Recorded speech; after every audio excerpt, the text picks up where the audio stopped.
thérapeutique. Bonjour et bienvenue dans votre émission On veut tout sur les ondes de Radio Médecine Douce. Voici une soirée un peu particulière car j'ai la chance de recevoir des gens extraordinaires. Aujourd'hui, on va faire une petite place aux jeunes, à la nouvelle génération. Alors, ils ont respectivement entre 17 et 18 ans. Ils sont lycéens. J'en ai trois spécimens de la nouvelle génération avec moi sur ce plateau.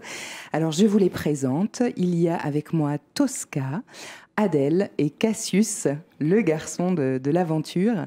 Et j'ai bien envie de leur poser plein de petites questions croustillantes. J'ai envie de savoir comment ils vivent leur jeunesse, leur adolescence, comment ils pensent leur avenir, comment ils sont à l'idée de passer leur bac d'ici quelques mois. Donc j'imagine que c'est moyen. Bref, ils vont répondre à tout ça. Et je suis enchantée de les accueillir. Salut les amis. Bonjour.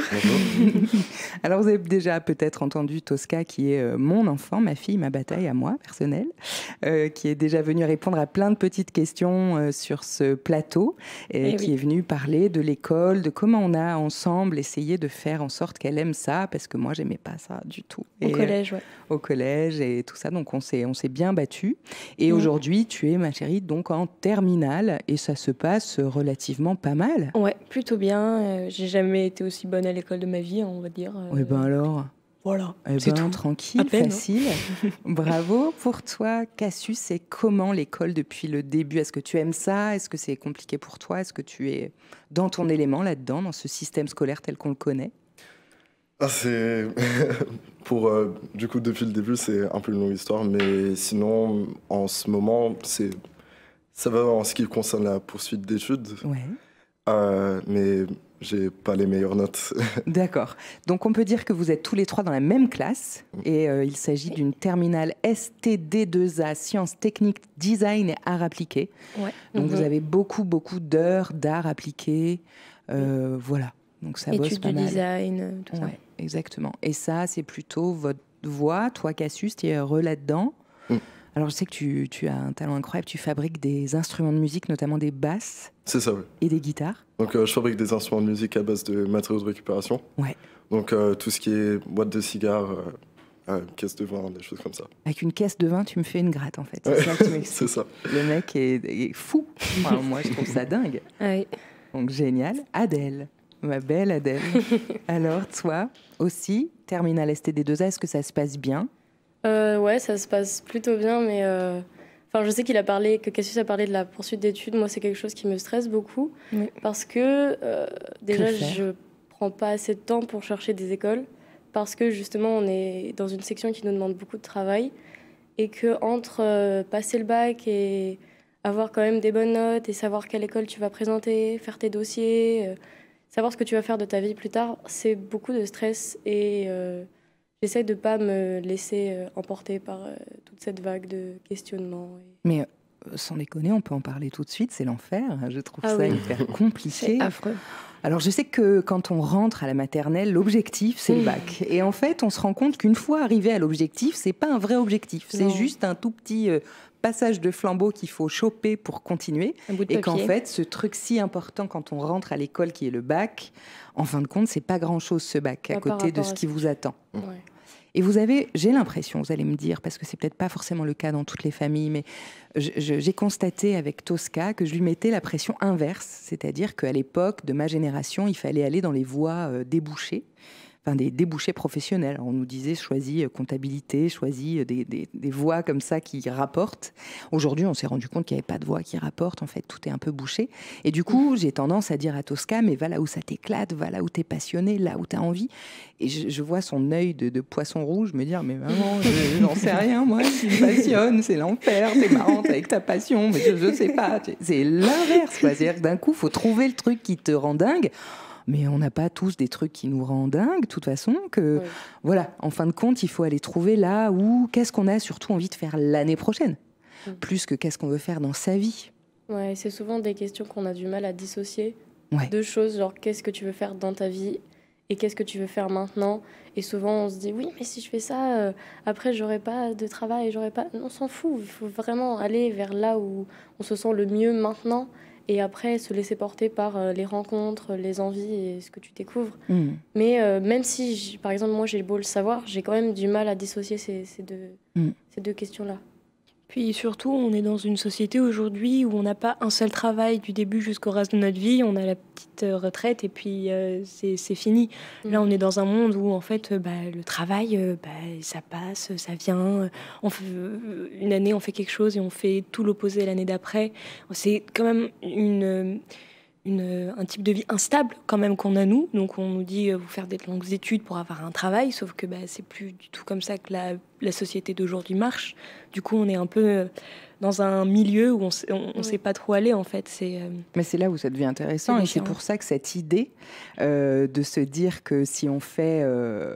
pardon, ça clignote un petit peu dans tous les sens, excusez-moi, je me reprends. Cette idée où c'est le cumul d'expériences qui devient des métiers aujourd'hui. C'est-à-dire que moi je me souviens quand tu étais toute petite, j'avais fait faire un thème astral et dans le thème astral, on me disait que tu ferais un métier qui n'existe pas encore. Et qu'à l'époque, donc c'était, je sais pas, en 2004, voilà, le métier que tu allais faire ou les boulots par lesquels tu allais passer, à l'époque, on ne pouvait pas les nommer parce qu'ils n'existaient pas.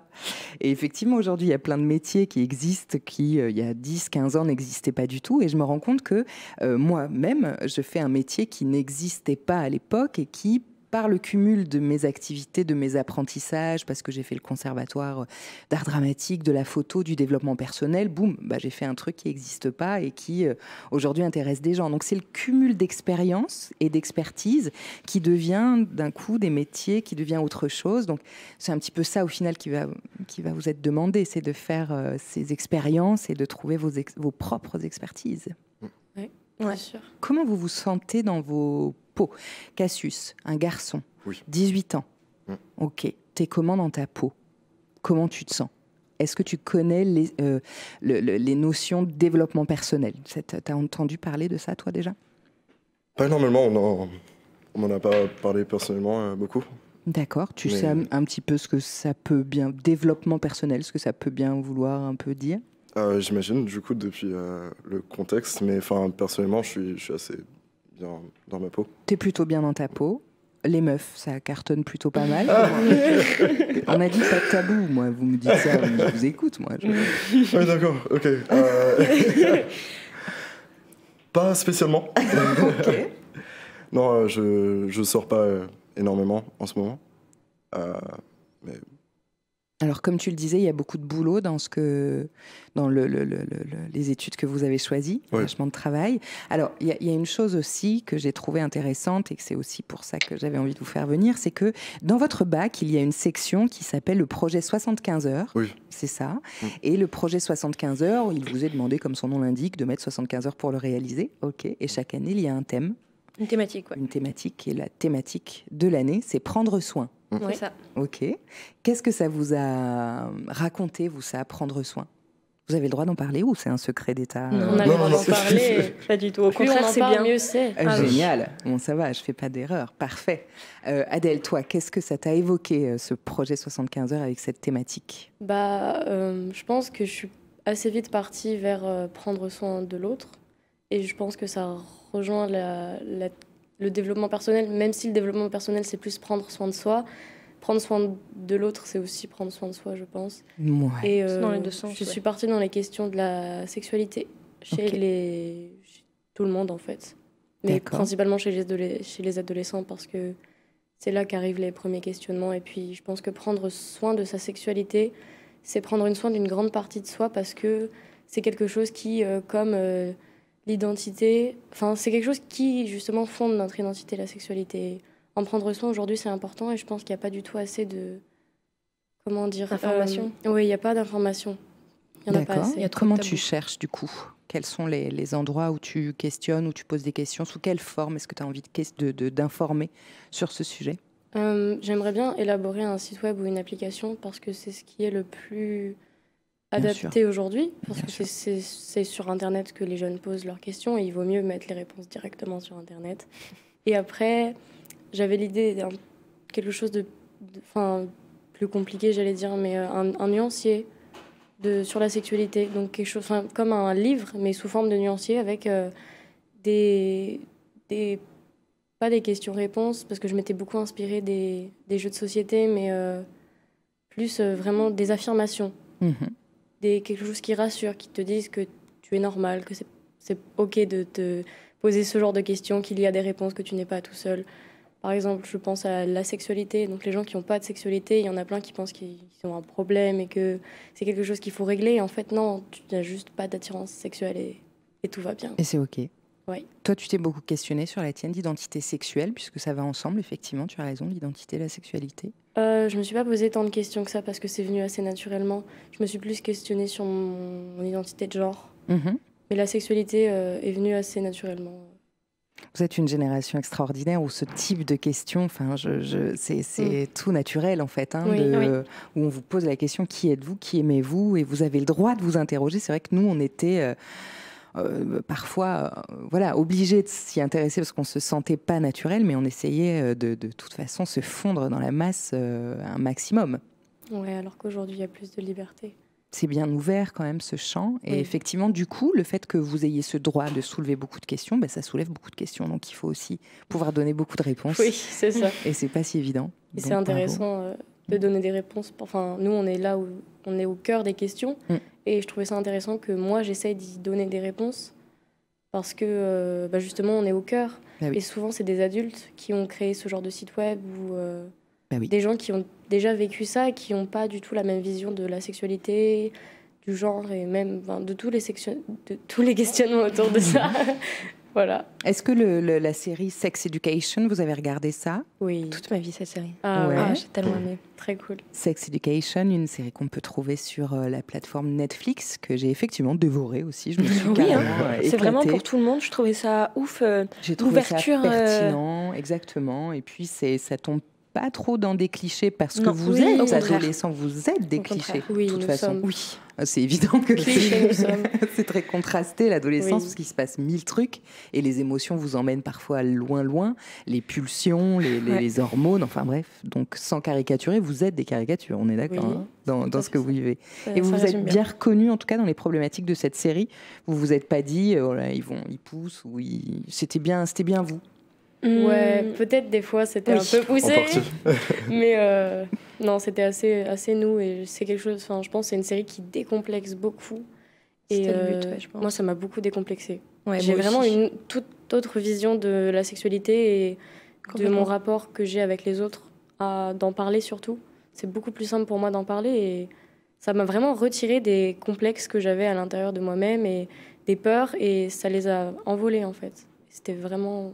Je pense que c'était le but de la série et elle a vraiment fonctionné. Ouais. C'est quand même génial. Ouais. D'aider nos mômes en leur permettant de regarder en regardant Netflix à moitié cul en plus. Ouais. C'est quand même fabuleux. Donc génial. Merci de me dire ça, puisque c'est vrai que c'est intéressant de pouvoir dire sur la radio que cette série permet d'émanciper, développer, de se sentir appartenir aussi à quelque chose et dédramatiser aussi ce truc-là qui...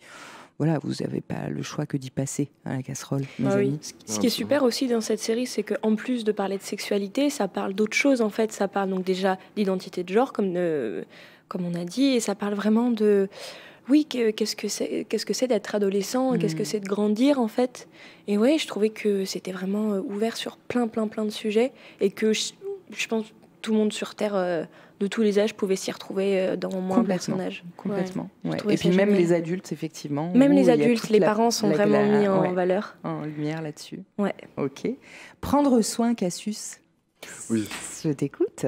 Donc, pour ma thématique, en fait, c'était... je voulais trouver un moyen de faire... d'incorporer, en fait, ce que je faisais en dehors des cours avec ce thème, du coup. Donc, pour prendre soin, à la base, ce que je voulais faire, c'était faire des instruments de musique qui pouvaient guérir l'humain. Donc, ça, c'est si c'était guérir l'esprit ou juste psychologiquement. Parce que ça a quand même pas mal bougé, du coup, mon projet. Ça a évolué. Donc, c'est normal, c'est le but, vous avez cette mission. Mais c'était un projet, du coup, que j'avais en dehors des cours et que je voulais l'emmener,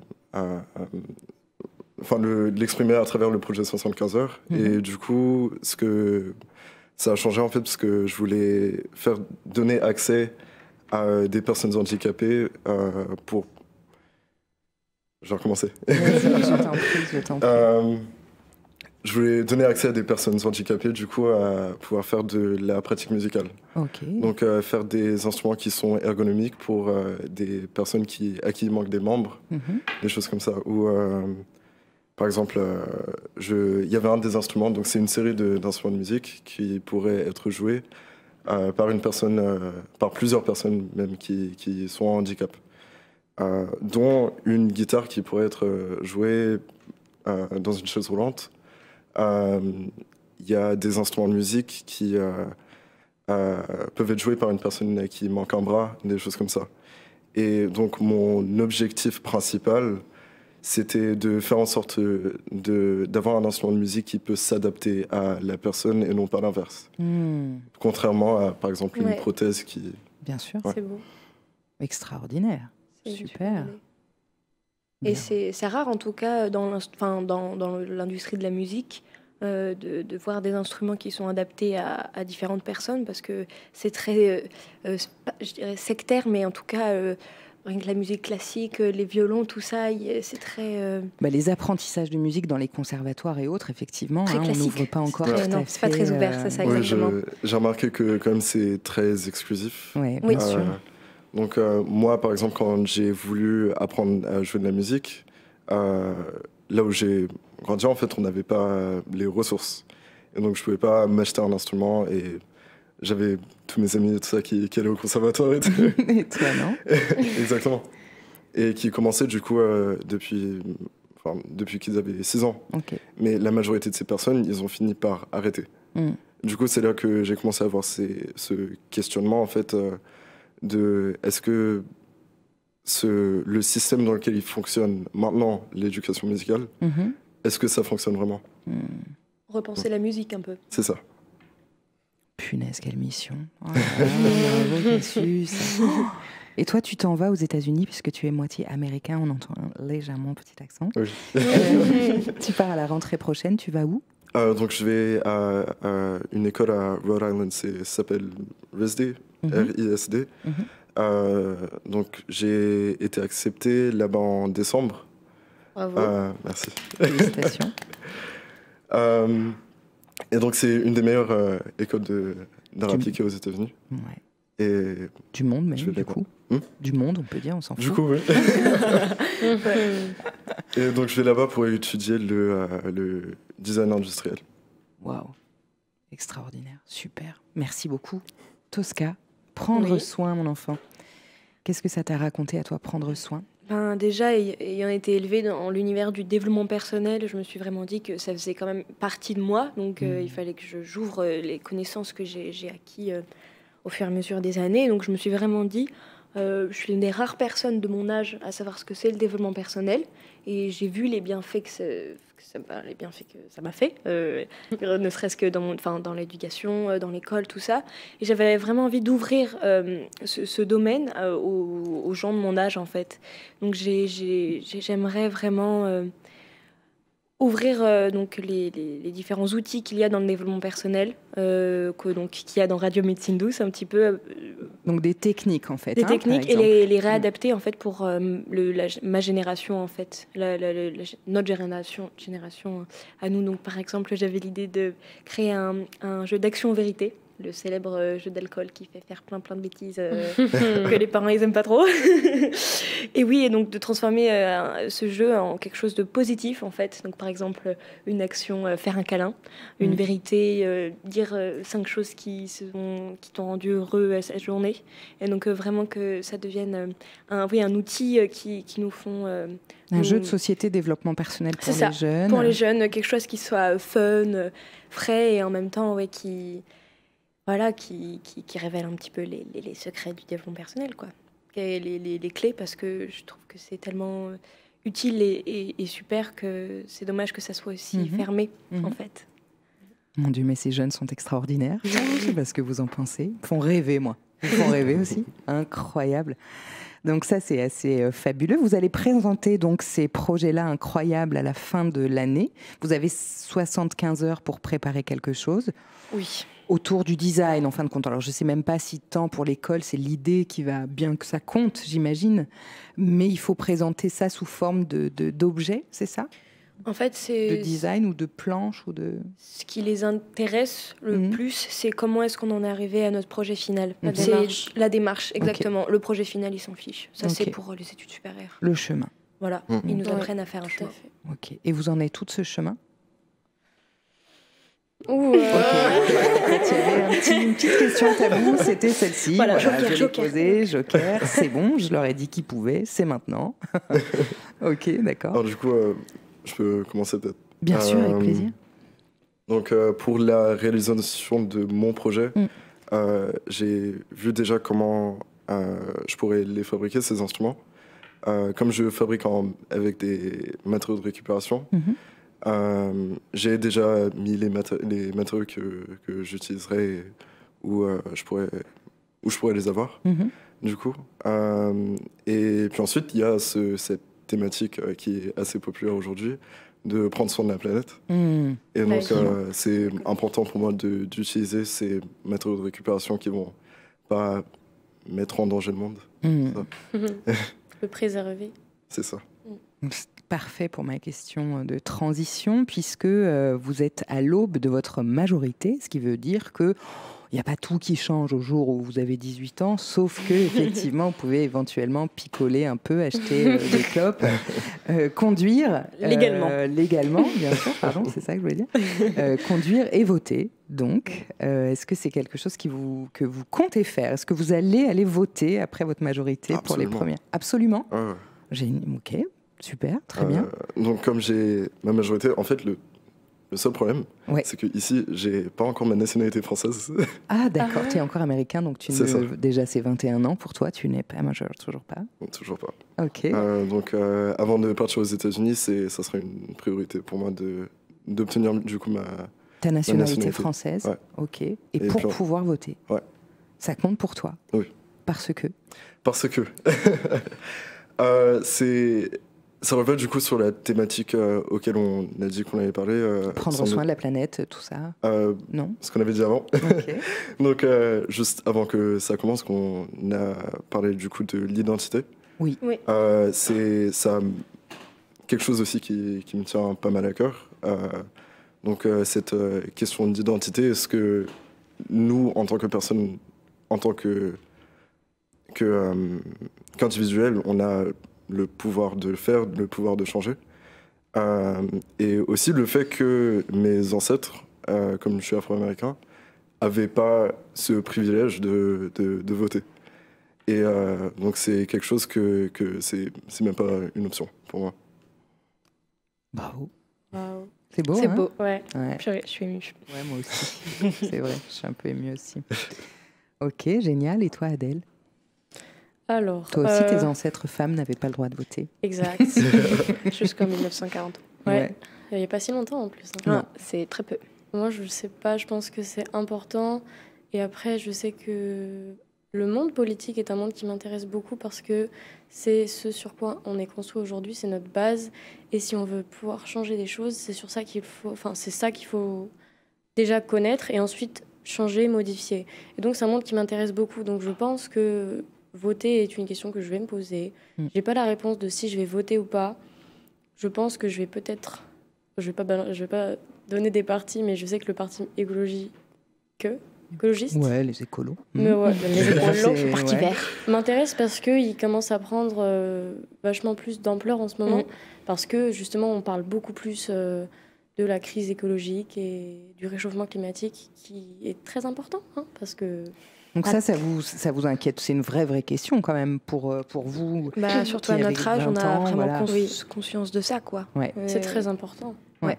Et on a vraiment envie de changer les choses. Et moi, j'espère qu'on va, dans, je sais pas, très peu de temps, 2-3 ans, quand on va tous justement être dans cette majorité, dans tous les sens du terme. Exactement, et qu'on n'ait pas le choix. Donc on va récupérer, bon, c'est un peu comme ça chaque décennie, j'ai envie de... Non, c'est pas ça le mot.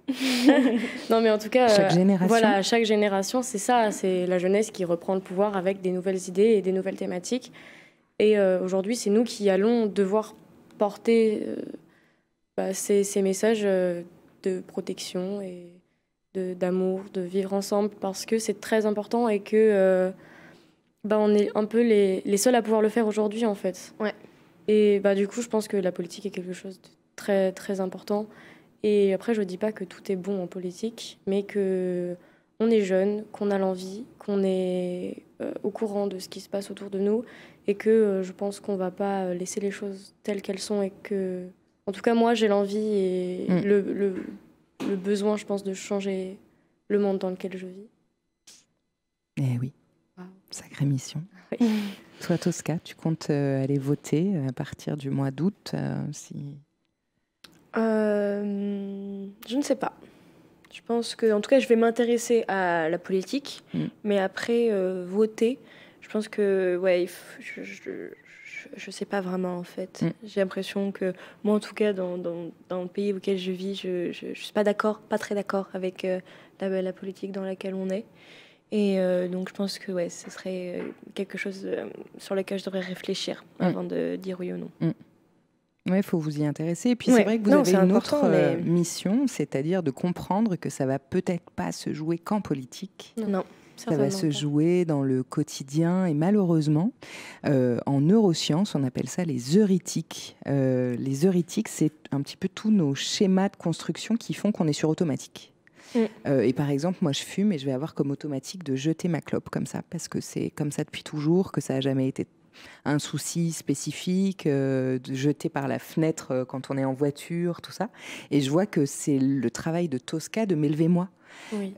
Contrairement à l'inverse, et c'est elle qui va me dire hep, et à chaque fois, pardon, merci, et de vraiment la remercier, de me remettre à l'ordre là-dessus, parce que je ne suis pas coupable, je suis dans mes automatismes, et il faut exactement. Et donc c'est parfois pas super facile pour les jeunes de faire ça pour leurs parents, parce que les parents le prennent pas toujours bien aussi d'être pris à l'ordre par nos mômes, alors que vraiment c'est un vrai coup de pouce que vous pouvez nous donner, de nous aider à changer nos fonctionnements et nos heuristiques là-dessus, sur la planète, l'écologie, parce que voilà, on gaspille, on se rend pas compte, on achète du plastique, on consomme de la bouteille d'eau, il y a juste des petits gestes qui pourraient tout changer, quoi. Ça commence tout doucement, mais malheureusement, les choses qui sont installées en nous, les réflexes qu'il faut avoir aujourd'hui, on les a encore pas bien installés, et vous qui avez de nouveaux réflexes, un autre point de vue, ça va être ça votre responsabilité pour vous, pour vos enfants et aussi pour nous.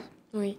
Donc ça va être votre travail, parce qu'on le sait que même si l'État peut nous filer un coup de pouce en arrêtant complètement les pailles en plastique, par exemple, en faisant des interdictions comme ça un petit peu drastiques sur des situations, on va être obligé de s'ajuster.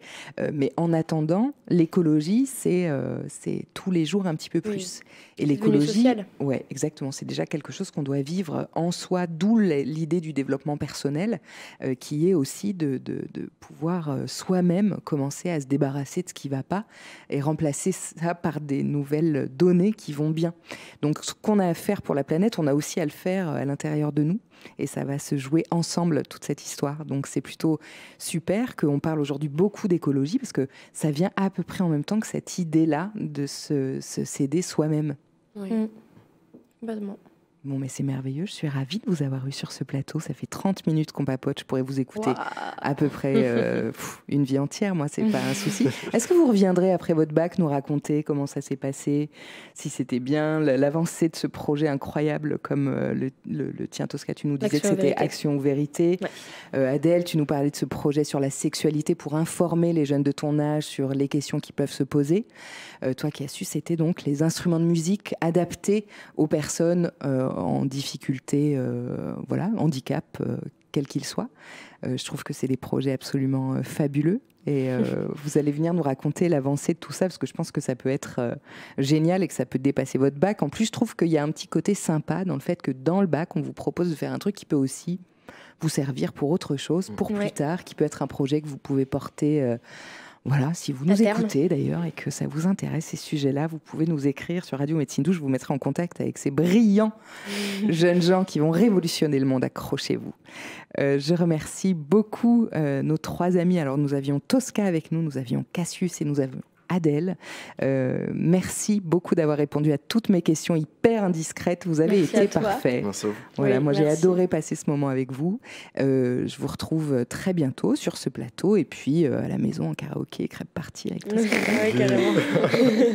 Merci à tous. Je remercie Geoffroy à la technique, ainsi que, je ne vois pas qui est à côté, mais Antoine. Bravo Antoine, merci infiniment. Merci à tout le monde et à tous les auditeurs de Radio Médecine Douce d'écouter et d'être fidèles à notre émission. Je vous dis à très très bientôt. Excellente fin de journée. Au revoir. On veut tout, une émission présentée par Mathilde Vaccaro, coach et portraitiste thérapeutique.